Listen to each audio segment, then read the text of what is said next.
Salut à toi, j'espère que tu vas bien. Ici c'est Chris César et bienvenue à Effet Papillon Films. Alors dans cette vidéo, je vais disons te montrer comment faire un effet qu'on appelle Color Selection dans le logiciel de montage Adobe Premiere Pro.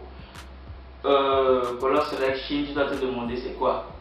C'est un effet qui ressemble un peu à ça. 2, 3, action. Ma chérie, tu sais, je me rappelle encore comme si c'était hier.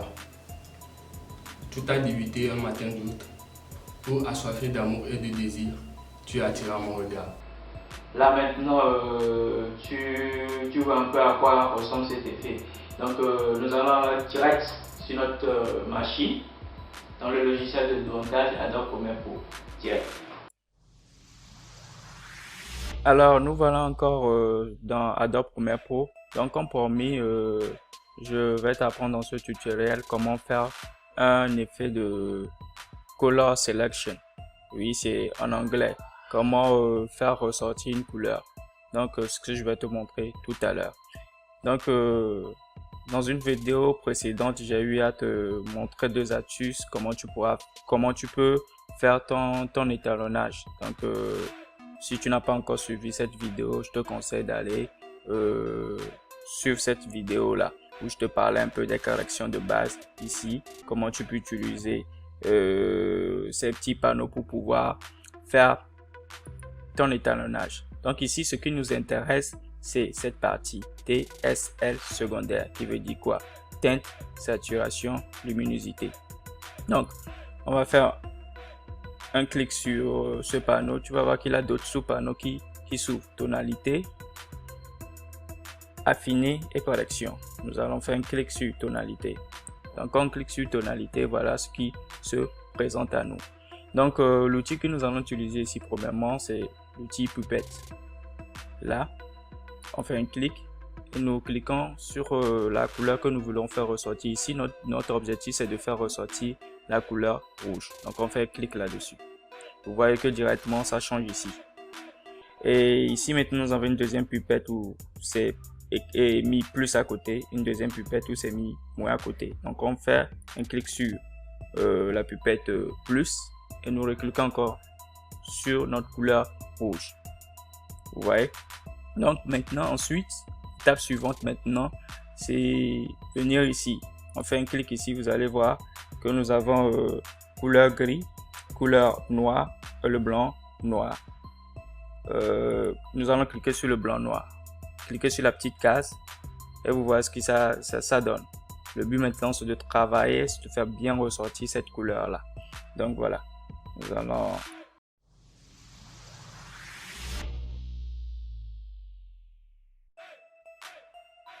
une couleur comme ça. Là maintenant, ici c'est à vous de voir, hein. C'est à vous de faire vos réglages pour voir ce que ça donne. Donc je vois que ça donne. Ça un peu faire sortir la couleur. Donc voilà. Ensuite, on déclenche. On ferme notre case. On revient maintenant sur les corrections. Mais bien avant de travailler sur les corrections, nous allons travailler sur les affinés. Où nous allons maintenant augmenter un peu notre bruit. Pourquoi pas aussi augmenter un peu le flow. Voilà. C'est bon. On va maintenant dans la correction. Ici, vous allez voir cette roue là, mais ici nous n'allons pas la toucher. Nous n'allons pas la toucher ici. Nous allons plutôt travailler sur la saturation. Ce que nous allons faire, nous allons diminuer un peu notre saturation. Diminuer un peu notre saturation. Ensuite, on retourne maintenant sur notre tonalité. Ici. Toujours sur cette même case là. Maintenant, ce que nous allons faire ici, c'est clocher ici. Vous voyez que directement ça change. Voilà, je vais essayer d'augmenter un peu.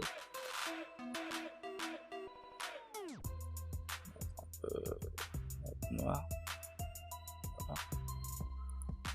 On revient dans la correction. On diminue la saturation totalement à 0. Vous voyez maintenant ce que ça donne. donc à l'écran.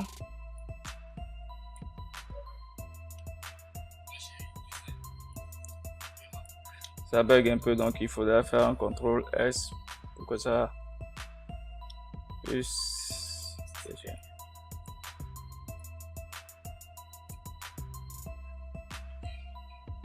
Toujours ça bug. Donc bon, l'objectif ici c'est de pouvoir vous montrer. Voilà, là maintenant ça marche. Toujours pas, ça bug un peu. C'est un peu ça l'inconvénient d'Adobe Premiere Pro. Mais bon, là, je crois que vous avez compris un peu le processus pour pouvoir maintenant sortir la couleur que vous voulez. Donc, voilà un peu la technique qu'il faut utiliser. Donc, comme je l'ai dit, vous allez toujours dans colorimétrie. J'ai fait une vidéo concernant là-dessus. Si vous ne l'avez pas sur votre panneau, vous allez dans Fenêtre. Colorimétrie, vous cliquez, ça vient. Donc, comme je le disais, donc nous allons travailler sur la teinte, la saturation et la luminosité. Donc, quand vous faites un clic là-dessus, il y a des sous-panneaux qui s'ouvrent. Là, vous ouvrez et vous travaillez là-dessus. Donc, voilà un peu le processus. Ensuite, vous allez sur Affiner, vous travaillez aussi sur ces différents paramètres-là. Ensuite, sur Correction, où vous travaillez uniquement sur la saturation. Vous diminuez juste la saturation pour non seulement rendre votre personnage en noir et blanc, beaucoup plus en noir et blanc, ressortir la couleur que vous voulez faire sortir. Donc voilà un peu le processus pour faire un effet de color selection. Donc j'espère que cette vidéo là va t'aider et que ça pourra te permettre aussi de faire ces petits effets là dans tes clips ou dans tes vidéos. Nous voici à la fin de ce petit tutoriel. J'espère que elle t'a plu, et si elle t'a plu, n'hésite pas à mettre un gros pouce, à la partager à ceux qui aussi, tu voudrais qu'ils puissent aussi apprendre ce petit effet et appelé Color Selection dans le logiciel de montage Adobe Premiere Pro.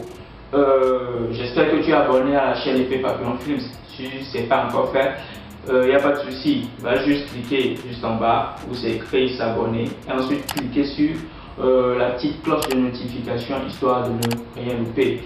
Donc voilà un peu. Et j'ai fait une vidéo qui parle un peu de comment faire son étalonnage dans le logiciel de montage Adobe Premiere Pro. N'hésite pas aussi à aller la mater sur la chaîne Effet Papillon Films. Donc on se dit à très bientôt encore pour de prochaines vidéos. Bien, Chris César, check.